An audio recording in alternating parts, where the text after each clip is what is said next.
Welcome everyone to the daily volatility box review for July 9th, 2019. In today's video, we're going to cover both the trades from yesterday, so July 8th, 2019's overnight session, along with today, July 9th, 2019's regular market hours trades. Yesterday in the overnight session, we actually had a fairly active session right around 10 o'clock Pacific time.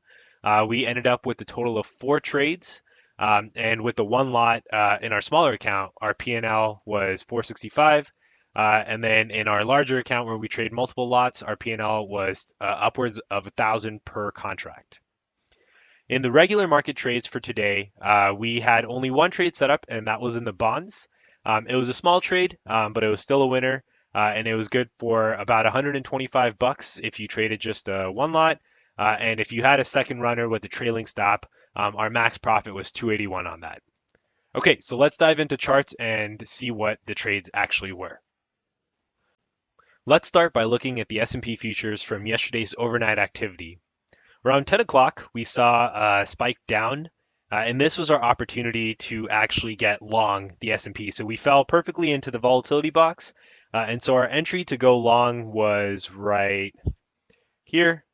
Our stop was right outside of the volatility box right here, and so we risked 2.5 points, and our first target was our risk, which is 2.5, which was hit right here. And then the runner was good for a total of 5 points in total from the volatility box entry all the way to the target line.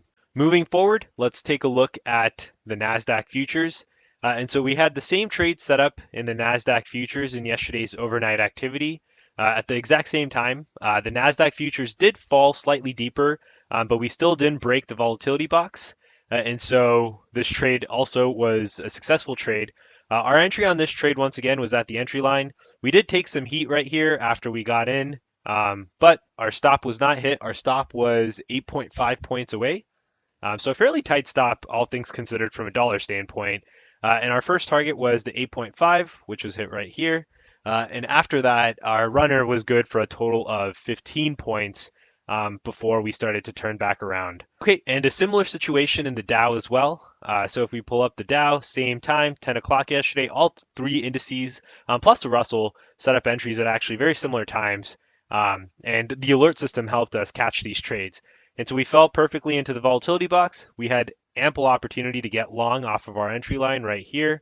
Our stop, once again, was outside of the volatility box, and in this case, our stop was 19 points wide from the entry all the way here, and our first target was 19 points as well, which was hit with this spike.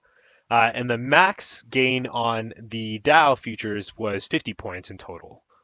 Okay, and let's finally take a look at the Russell futures from yesterday's overnight session. The Russell futures did not fall as far as the Nasdaq and the Dow futures, but it did fall far enough to give us an entry at our volatility box entry line.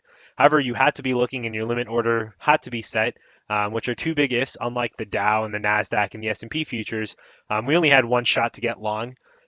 If you caught it, your risk was 1.5 points wide, with the first target being 1.5, which was hit right around here. And it went up for a run of 3.5 points in total. And so this was a $175 gain. Okay, so let's go back to our grid to take a look at today's trades in the bond futures. So with the bond open, let's actually maximize this sell. Okay, so with today's open in the bonds in the first hour, which is 5 to 6 a.m. Pacific, we saw that we weren't even close to breaching either side of the volatility box, and so we knew that we could use the aggressive levels for today. With the opening bell, we had about 30 minutes to actually get long the bonds, where we fell perfectly into our volatility box zone. Our stop was right outside of here, which was 4 ticks wide. And our first target was once again the 4 ticks, what we risk, which was hit right here. And we went up for a max total where we hit our target line perfectly for 9 ticks in total. And so this trade was good for 125 bucks, trading just a one lot with our T1 right here. And if we had multiple contracts, we did hit the target line perfectly for a max gain of 281 bucks and 25 cents. Okay, so let's recap all the trades for July 9th, 2019. We had a total of 5 trades, 4 of which were in the overnight session, and 1 was in the regular market hours in the bonds. All 5 of these trades were winners today. If you traded just a one lot, your total P&L for the day was a positive $590, and if you traded 2 lots or greater using the target line and trailing stops, your total P&L was upwards of $1,341.25. As you can see, the volatility box helps you trade with an edge at the edge. Join the tribe today and start trading smarter, better, and with much more confidence. To sign up, visit tosindicators.com/volatilitybox. For a limited time only, we're running a promotion in which you can sign up for just $99 a month, and this includes subscriptions to the futures that we showed today. So the 4 indices, along with the bonds, crude oil, and gold. As you can see, the volatility box pays for itself 10 times over. Today's profits alone paid for several years worth of subscriptions.